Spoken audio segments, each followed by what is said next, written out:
I found another hat.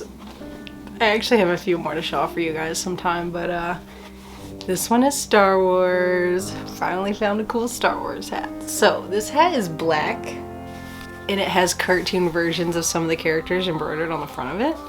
And they include C-3PO, R2-D2, Luke Skywalker in his flight suit, Chewie, Darth Vader, and a Stormtrooper.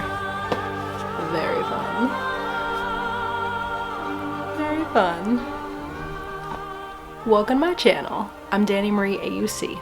Today I want to talk about one of the darker realities that many of us with visual impairment deal with on a daily basis. Sometimes I feel like a burden. Let's talk about that.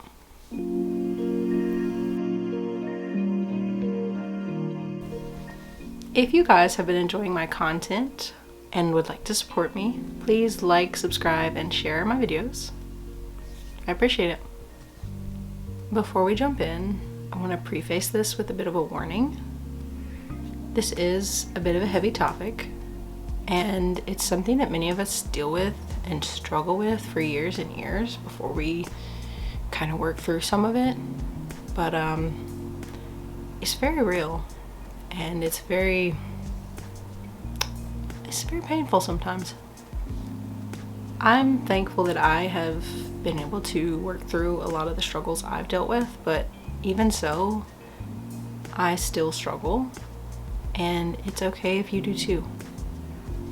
Many of the feelings and thoughts and struggles that I'm going to describe here in this video also apply to people with other disabilities, and as always, you are welcome here too. So as blind or visually impaired people, we often have to be creative and persistent to find ways to do everyday tasks. So this can be anything from navigating a computer to reading a label to grocery shopping to just all those everyday things that most people don't think about. And sometimes the accessibility tools that we use in the process of figuring these things out aren't perfect. So one example is navigating a computer. And this is something I've learned from my friends in the community. Thank you guys for sharing and talking with me about these topics. It really helps me out to grow my perspective and hopefully will help other people too. Screen readers. Screen readers are something that many blind people rely on to navigate their computer. This is literally the only way a blind person can navigate a computer. And sometimes they just don't work like they should. So say you're trying to work in one app and the screen reader you're using doesn't want to read some of the things in the app to you. How can you click on things or select things with the keyboard that you don't know what they are? Can't find them? They don't have labels? That's the question. So sometimes you have to swap between screen readers for various apps and programs and things that may not work well with one screen reader. So this means someone who is a screen reader user has to be patient, persistent, and has to have some expertise in using more than one screen reading tool. That in itself can be a challenge. But sometimes there are programs and certain aspects of applications and things like that that can't be done without sight, meaning they are inaccessible. And that is the reality of the situation that many people who are blind deal with. For me, I do have some usable vision, but I have still often taught myself to do everyday tasks without my vision and by feel, because I've never really had someone to teach me to do these things in a way that's helpful to me. So this includes everyday things like doing the dishes, shaving, tying my shoes, and other things like that. Next, those of us with a visual impairment or another disability often have to plan ahead more so than anybody else when we want to do things. We have to plan ahead for transportation because many of us cannot drive. Well, most of us cannot drive. But this transportation can include public transit if you have that, paratransit, friends, family, Uber, Lyft, and whatever other options are available in your area. The transportation struggle is really a challenge because we have to plan around work schedules, doctor visits, errands, and other appointments and things like that. So sometimes this means leaving early or staying late when public transit or paratransit is involved. And when other people are involved, that often means we have to rely on them and hope that they enjoy being as punctual as we do.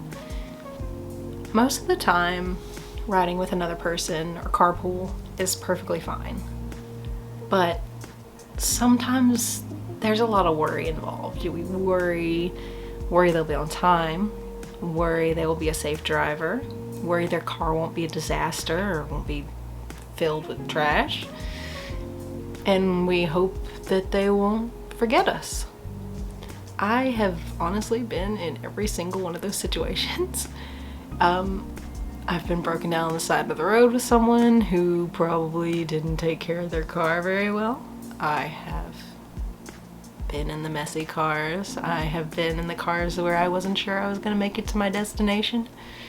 I've also been in the situation where I ride with someone and they take me somewhere where I don't feel comfortable or safe.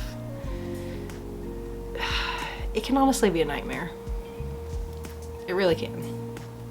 Asking for help or asking for transportation requires us to go outside our comfort zone more than not.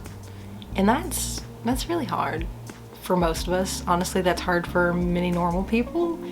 But if you've ever spoken to someone who is blind or visually impaired, we like things a certain way. We like things in their certain place so we can remember where we put them. We like things to be comfortable because oftentimes it's easier to feel chaotic when objects are moved, things are taken from our environments and put somewhere else, or whatever it may be. It's much easier for us to feel like our world is in chaos. But getting outside that comfort zone can also be a good thing sometimes.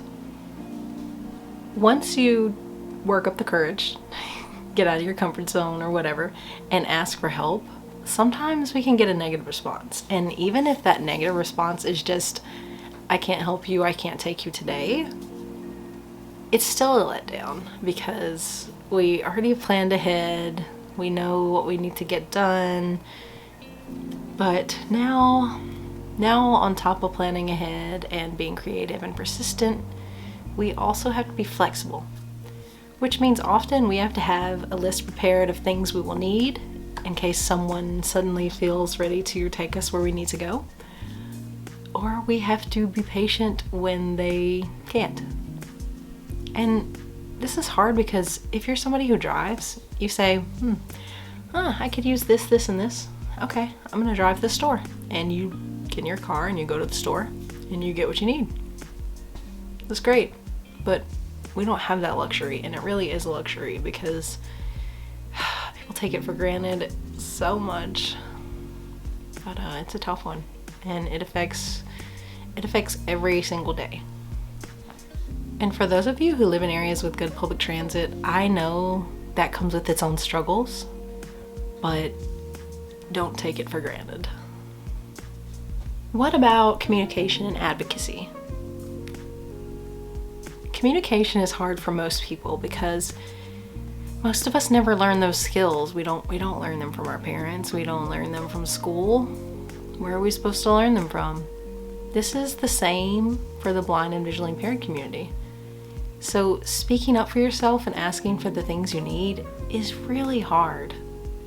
It's hard enough in relationships, but it's even harder when you have to ask an acquaintance or a stranger for something you need.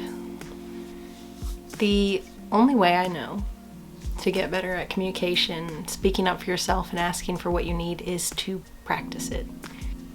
I know, I hate it as much as you hate hearing me say it, but what I have done to really help me improve is I have started thinking about things that are challenging to me and why they're challenging to me, and have taken the time to put that into words and sort of explain it to the people who are closest to me. That way, I get some practice in explaining why something's a challenge and maybe what I need to be different to make that challenge easier for me. And it's also helped me to be able to write about it and to explain some of these things to you guys. One example is a buffet. So I have always kind of had this low-key dislike for buffets. Anytime someone suggests going to a buffet, I'm kind of like groan internally and I'm like, oh, do we have to? And you know, after some thought, I put into words what it is that I dislike about them. And it's essentially this. I have to go pick out my own food, guess what the food is half the time, get it on my plate without making a mess, carry that plate of food through a crowd of people, and find my booth or seat or table or whatever. And sometimes you have to do that more than once. It's just frustrating. And I put that into words and explained it to someone who is close to me, and I feel like it really helped me understand it better as well as the person I explained it to. And it was kind of fun, diving deep into something that seems silly and kind of face value, but actually has some deeper considerations, deeper challenges and things like that we don't think about every day. So all this reliance on others means that we have to think about which things are needs and which things are wants very often. Like, we have to pick and choose. So do I need that haircut next week? Can it wait? Do I have to go to the doctor for that checkup? Everything is up for debate at this point because everything involves a lot of extra planning and involves hope that someone will help you out. And it just makes things 10 times harder than they need to be. So I'm constantly debating whether I need this or whether I need that, or whether I have to go to the doctor, or whether I have to have my hair cut or dyed or whatever it is that's going on, or if I have to go out of my way for that one item at a separate store while I'm out shopping. I've definitely been in the situation where I've been riding with someone and have mentioned that I'd really like to go get this one thing over here at this other store, and they've complained, and that's hard to deal with too. So it makes you feel like you have to pick and choose a lot, which is hard, and it's tiring. It's really tiring. All of these things that I've mentioned also make it harder to find a regular job because what if you need transportation from the job to somewhere else and then back to the job? Like, what if you have to run an errand at lunch? People who drive just say, oh, I need to run an errand at lunch. I need to go to the post office. And they get in their little car and they go to the post office and they come right back to work and like all's fine and well, but it's not that way for us, and it's tiring. Finding a job though, that could be a topic all by itself, probably more than one topic. But yeah, I think that wraps things up here. Thank you guys for watching as always, and if you have feedback on this topic or you struggle with it too and you want to let others know that it's okay, that they're not alone, feel free to drop that in the comments, and like and share the video. Subscribe if you enjoyed it, whatever. But until next time, stay curious. Bye.